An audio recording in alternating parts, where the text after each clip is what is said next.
बुझे न कवनो दर्द के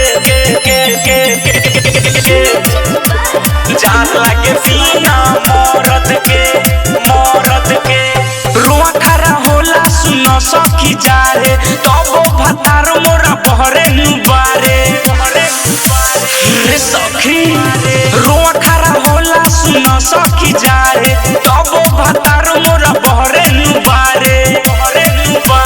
तो सकरा जाई चदर ओढ़िले डरो पकही सरद के बुझे न कवनो दर्द के जार लागे बिना मरद के बुझे न कवनो दर्द के जार लागे बिना मरद के जार लागे बिना मरद के बुझे न कवनो दर्द के जार लागे बिना मरद के भरल जवानी में कोइले बहानी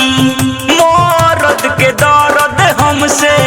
ज्यादा कौन जानी भरल जवानी में कोइले बहानी मरद के दर्द हमसे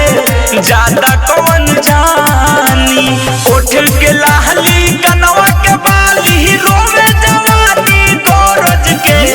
बुझे न कवनो दर्द के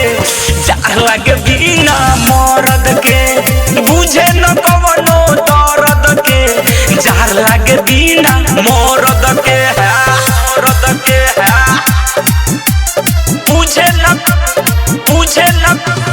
बुझे न कवनो दर्द के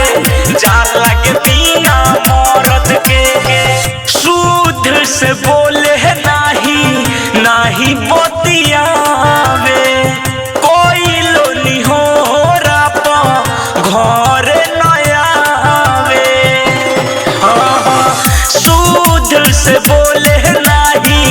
नाही बतियावे कोई लोनी हो रापा घरे नयावे राइटर एक परवेश के लेके हौसला खाली गद के बुझे न कवनो दर्द के जार लागे बिना मरद के बुझे न कवनो दर्द के जार लागे बिना मरद के प्रीतम रिकॉर्डिंग स्टूडियो शीतलपुर बरगनिया नेपाल।